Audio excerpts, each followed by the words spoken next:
What's up, guys? We just got something in the mail that I'm super excited about. So it's been a while since we incubated eggs, and I have been holding off because I am trying to wait until we get a big cabinet incubator so that we can even do emu eggs.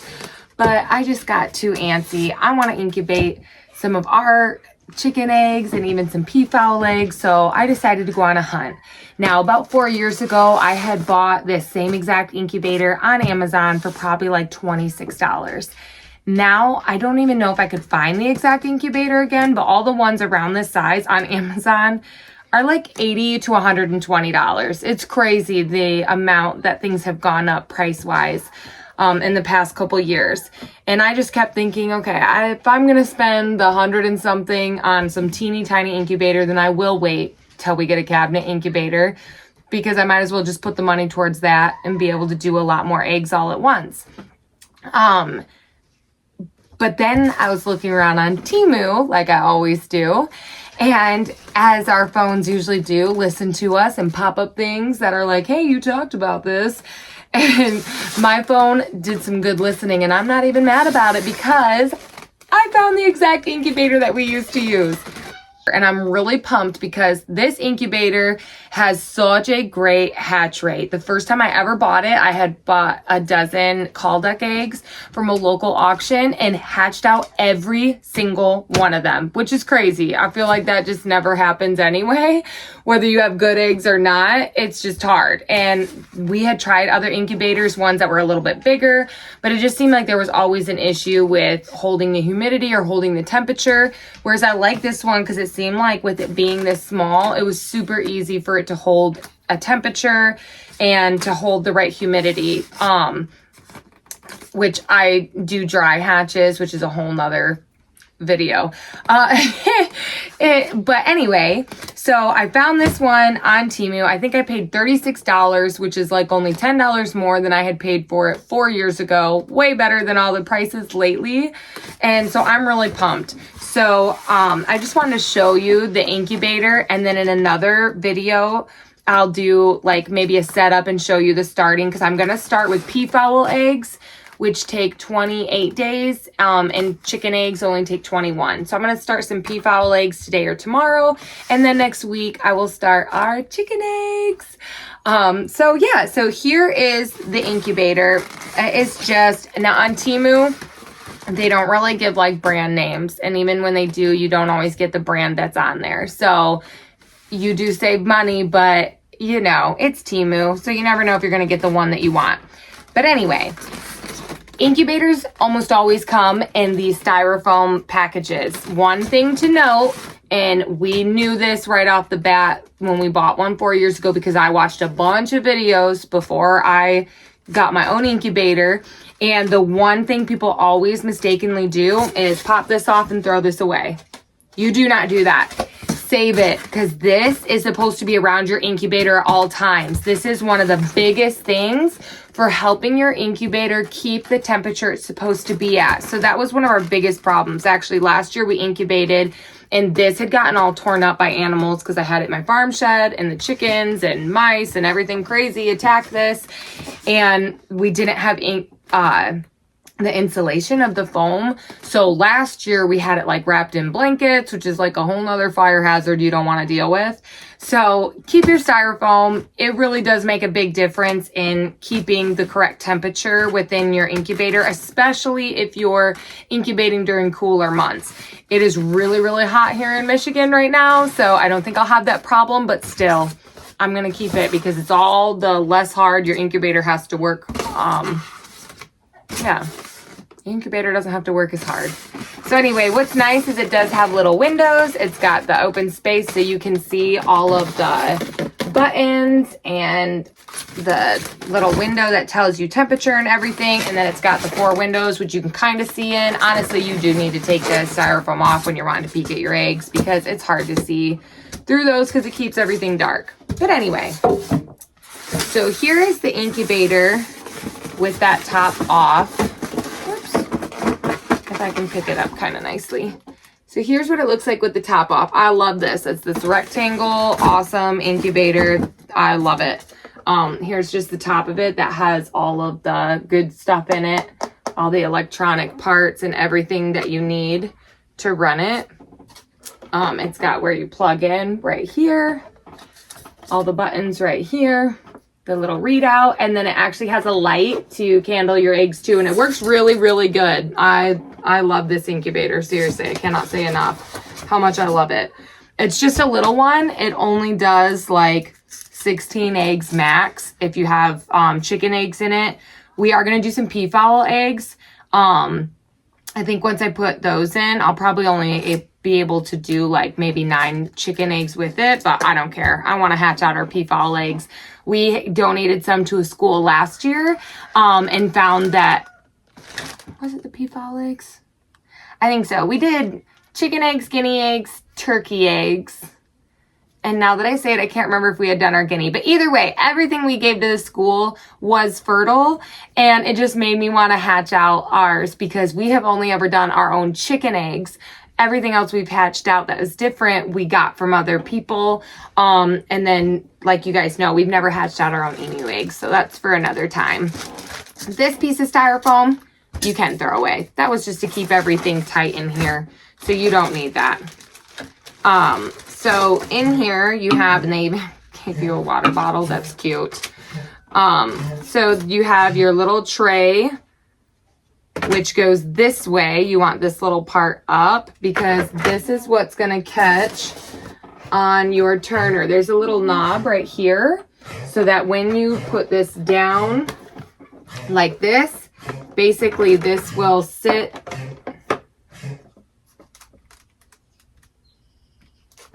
My dog has a lot of pressure on his heart. See, he coughs a lot. So anyway, so this sits in and the egg turner will catch it when it's like this. So this is actually what turns the eggs, because this basically shifts around and pulls the eggs back and forth for them to move. Now, I just flung the water bottle. Now the base of your incubator is in here. Again, you want to keep it in this styrofoam. This, you'll never take in and out of this again. This is just for the purpose of showing you. Oh, other than when you clean it. So it's got a little rack right here because when you get to that day where you're done turning, you're going to take all this out and you leave it like this for the chicks to hatch on. And this is, so you've got the tray where down here is where your water is going to go. And you can just use the water bottle to squirt it in. You don't have to lift any of this off to do that. There's plenty of holes down here for that water to go through. But anyway, that sits up enough. What I love about this incubator is some other ones that we had looked into trying, they had ways where chicks could fall into the water. And that's nothing we ever wanted to deal with. And I love that because with this, there's absolutely no way for a chick to get in any little crevice, to fall in that water, have any issue with the water. So that goes in the styrofoam. And again, until you're ready to clean this, when your hatch is done, you're never going to open that again. Again, another piece of styrofoam that you don't need. I don't even know what this is. This was not part of our... Oh, okay. So they have tweaked it a little bit since the last time we owned it. So let me pick up this water bottle that I threw. Of course, it went way across the room. This is cool. So the last time we had this one, they just gave you a squirt bottle that had like a little nozzle on it. So you would literally open this up and like psh, psh, psh, squirt it in. But it looks like this time, and I'm curious to know how this feeds in without making it too wet. But it looks like this time you would put this in here. Maybe. Yeah, so this tube's gonna go here. You're gonna fill this with water, like you would when you're doing chicken waters. And then it looks like it's going to be, it doesn't really screw the tightest. Right here. Ha, how cool. So there's a little hole right there that you're gonna put this in. That's really cool. I like that. or I think I do. We'll see. So yeah, so your water's filled there. And I guess that should help it keep humidity. Like I said, I like to do a dry hatch where I keep my humidity like around 10%. And I have a really good success rate with that because nothing gets too wet. You definitely have to be more conscious and kick that up when the hatching days come around because they can get shrink wrapped in their eggs. And you don't want that to happen. So we'll see how this is. I don't know if I'm going to use that for the first time around because I really want these peafowl eggs to hatch. Because there is a hole in the side where you would put that right here. If you're not going to use that, I would obviously suggest covering up that hole because you don't want your humidity to escape either. So yeah, so it looks like that hooks up there. You have this full of water and then that way it just kind of gravity feeds into here as needed. Kind of cool if you're going to leave for a little bit because it is summer. People go on vacations. And that's the one thing is when people have incubators and they're asking their friend, can you turn this? Can you do that? It doesn't always happen.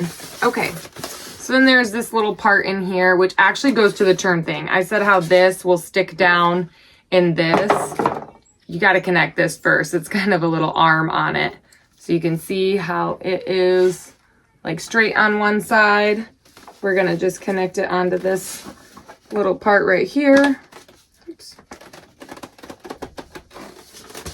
Set it down to do it. There we go. There we go. So it's just connected in here now. So it's like a little turntable. So now this will move the same way I said before. You will make it so that that little arm comes up between that little slot because basically this is going to go in a circle and it's going to move your tray back and forth.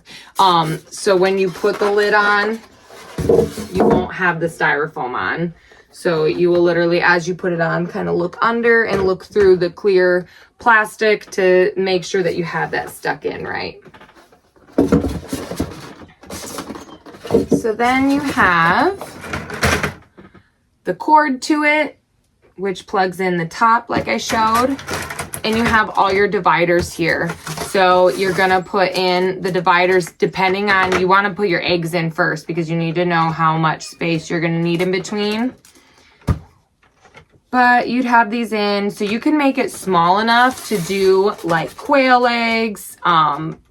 I don't think you'd ever hatch pigeons because pigeons need to feed their young. It's not like with quail and chickens that you can just give food to. So don't hatch pigeon eggs. Leave that to your pigeons. They're good about it.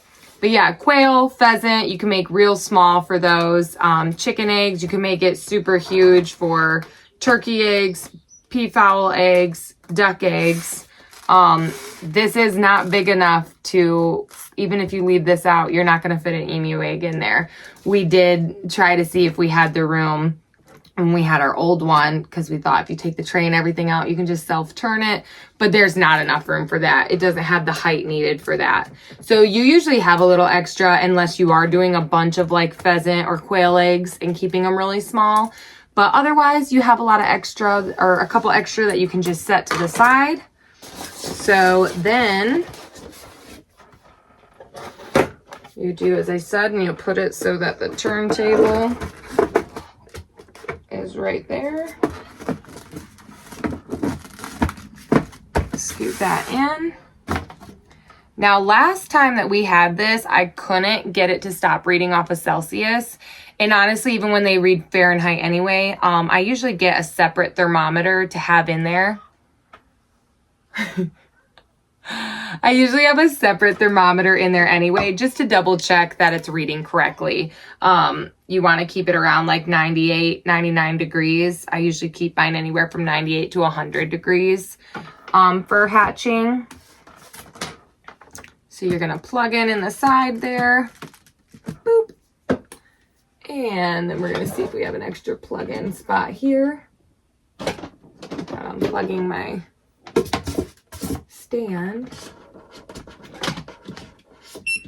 There we go, and it just popped right on. And the first thing it's doing is moving that. Oh, can you see it? It's kind of slow. but it is moving the tray in there. There is a way you can, I want to say it's when you hold this. I'll have to read the instructions again. Yep, there it goes. So it's moving the tray. If you hold down the light button to turn on your egg turner light, or to turn on the light to check eggs, it will turn the eggs for you. So yeah, they just do one little boop to the side or one little boop back. That's nice. Okay, so let's see what we are at. So it is on Celsius. I'm sure that there's a way to turn it to Fahrenheit. Like I said, the last time I didn't know how to do it and I didn't really care. I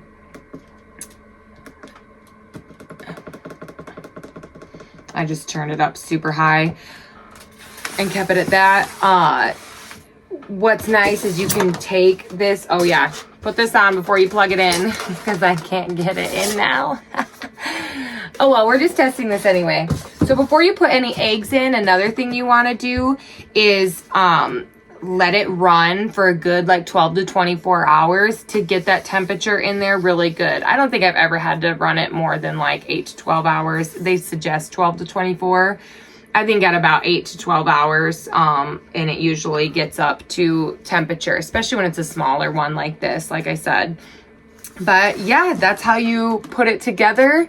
And again, you do want to put this on before you plug it in. And then as it's plugged in, you can take it, well, I'll just show. Oops. If I can get it back unplugged in. Okay. So you do want to plug it in like that because you can still take this off and with the cord right there to look at everything like you need to. You can take that off, still take this on and off. I don't know if you can hear it, but you can hear the fan circulating everything as it should in there. You've got this light's on. I don't know if you can see. Boop. That light's on. It works really good for candling eggs. That works really, really good. You have your up and down for your thermometer or for your temperature. You have the settings so you can change that around. And then, another thing too, when I get an extra thermometer that I put in here, I get one that reads humidity as well, because I'm not sure that this one doesn't. So it doesn't tell you the humidity reading. So I get one that tells me my temperature and my humidity reading, and then that way I can gauge how much water to put in or to stop putting water in that way.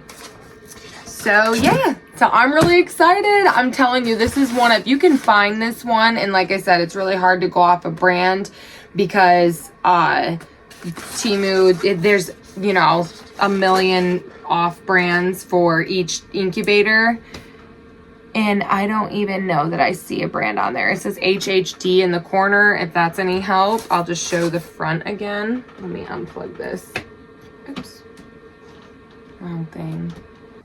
So I'll just show this top again in case there's anything that will help you find it. But basically it's this little rectangle incubator, and it should say that it will hold like 12 to 16 eggs. And I'm telling you, this is hands down the best incubator. We had tried like 3 or 4 other ones, and they kept all, you know, beeping at us because it was saying humidity wasn't right, even though it was. And they wouldn't hold their temperature regardless of if we had the styrofoam on it or not. And that was really frustrating. So if you're going to go with a little small one as opposed to a cabinet incubator that kind of does all the stuff for you, I really recommend this one. They work really awesome. And like I said, do not throw away the styrofoam. Oh, that's fun. Because it makes really fun noises. And it's a really big help. I don't know if you can see, she's absolutely covered in mud all the way up to her elbows. If that's not summer, I don't know what is. But save your styrofoam. Do not throw it away. Do not. My kids are instantly like, can we use this and play with it? And I was like, no, you need this for the incubators. That's where a lot of people go wrong. The first thing they do is take that off, and then they're like, we're supposed to keep that. So keep your styrofoam. And yeah, so I have to make sure I have a thermometer that also checks humidity too before we start. But once I make sure I have one of those, we'll put a video up showing when we get the peafowl eggs in first. And then we'll show you when we add the chicken eggs. And by the time we add the chicken eggs, it'll be a week later. So we'll do some candling of the peafowl eggs, show you the progress on those that they hopefully have. And yeah, and then we'll keep updating you on the progress of all the eggs after that. Chicken eggs are 21 days. Peafowl eggs are about 28 days. So hopefully in a month, we'll see some awesome little chicks coming out of here and let you know if this one's just as good as I remember it. And I think it will be. I've got high hopes for this one. It worked really well before. I'm really interested to see how this part works because like I said, I like just kind of adding the water in because I like to dry hatch. But we'll see how that one does. We'll keep you updated. So yeah, another little adventure. Stay tuned.